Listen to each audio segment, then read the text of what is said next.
Agatha Christie movies. Yay! Yeah, like I said in my weekly update video, I had a little Agatha Christie marathon. Partially because they are remaking Death on the Nile. The new one's supposed to be out at the end of October. It will have Kenneth Branagh, who is in the newer version of Murder on the Orient Express. So this kind of to promote that. And I had also originally put this one in because my husband hadn't seen it yet. So I was kind of like, maybe see the original, or at least the older version, before you see the newer one.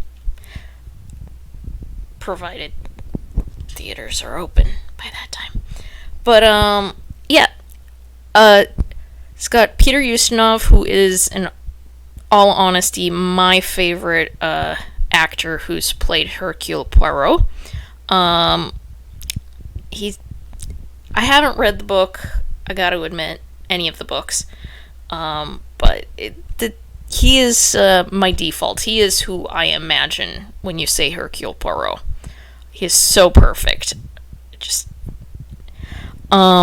and this movie also has Bette Davis in one of her last roles, Mia Farrow, Angela Lansbury. It's got a picture of more of the cast on the back. It's got Maggie Smith over here, and way over here, we have Olivia Hussey, who you might know from the 1968 version of Romeo and Juliet. She played Juliet. Yeah. What's great about this movie is, like, it's really filmed, like, in Egypt. Like, all the exteriors. The interiors were filmed back in Pinewood Studios. So, like, you can have a little mini vacation and travel up the Nile with this. There are some slight racist stereotypes. A little bit. I'm not sure if they were in the book, because again, I haven't read the book. It's a little cringy in a couple of moments.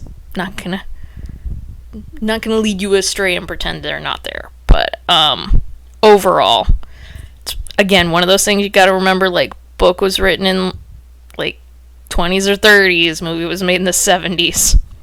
Not exactly the same cultural ethos as now. Like, how to state, yeah. But yeah, like, it's really shot at Abu Simbel, at the Temple of Karnak, and the pyramids. Another thing I particularly like, the victim is not the most pleasant person, so kind of enjoy when she gets her comeuppance a little bit. Kind of like pissed off everybody on the ship, so it's kind of like, you really didn't see that coming, lady. But yeah, delightful film overall. Next I watched Murder on the Orient Express. I did watch the newer version with Kenneth Branagh, who plays Hercule Poirot. It also has Judi Dench. It's got Michelle Pfeiffer. It's got Daisy Ridley. And again, a not likable murder victim.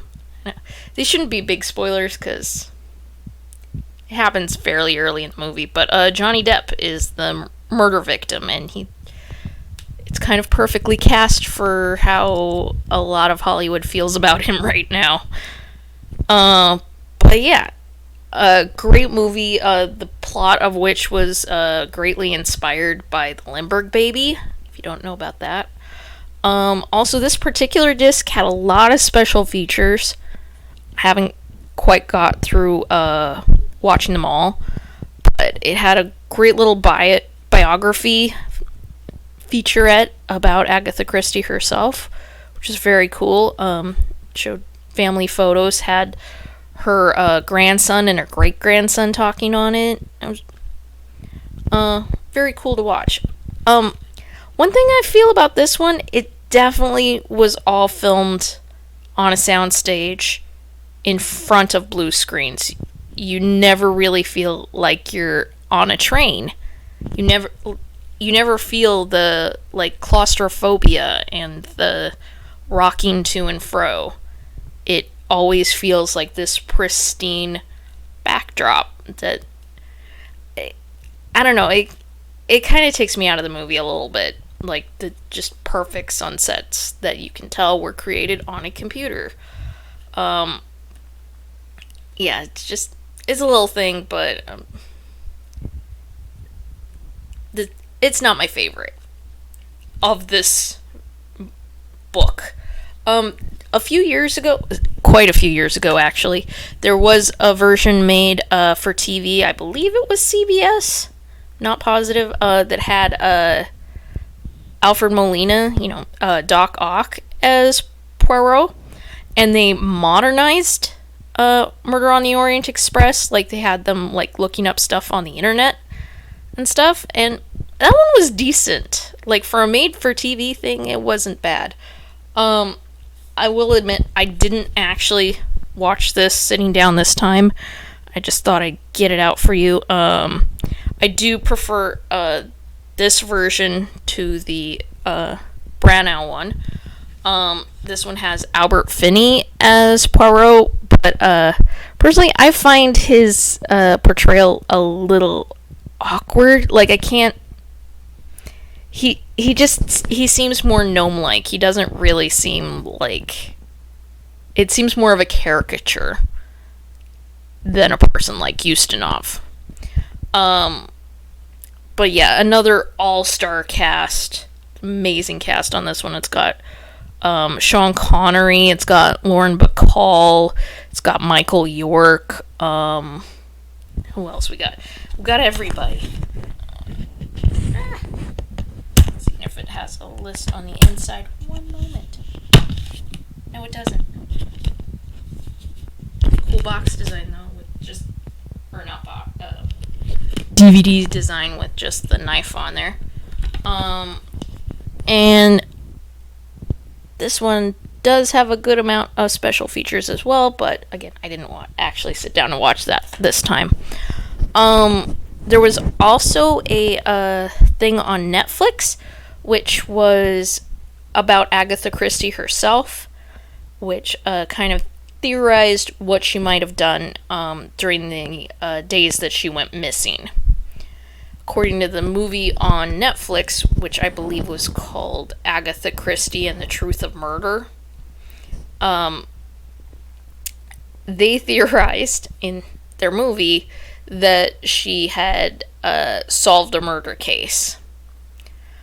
I don't know. There was something I couldn't quite put my finger on. The movie was It was definitely like one of those like unauthorized things where it's just going off like, hey, this really happened. Let's create this whole fantasy of what could have happened, and very little basis in fact. But if you just view it as just an Agatha Christie style story, it's fine, but I don't know. Yeah, I didn't quite dig it. I would say if you'd like to see what really happened, there's a great episode of Doctor Who with David Tennant, where it has Agatha Christie during her missing days, and there's a giant wasp. I recommend that more than this random movie on Netflix, to be honest. It just kind of seemed like they were like, hey, we can use, like, hand-me-down Downton Abbey outfits. Was kind of the feel. Yeah. But yeah, if you got some time, highly recommend. Especially this one. If if I had to put them in order, let's say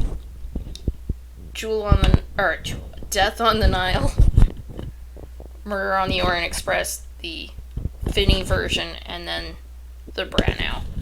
I don't know. Hopefully, his Death on the Nile will be great. I'm hoping, but I don't think anybody's gonna dethrone Peter Ustinov from my heart, from my ideal version of Hercule Poirot. And there's, of course, a long-running TV series, which I've caught random episodes of, but just random episodes. But yeah, if you're in the mood for some murder mystery and maybe a little bit of travel, because we're not going anywhere in 2020, I highly recommend Agatha Christie movies. Happy watching. We'll see you later.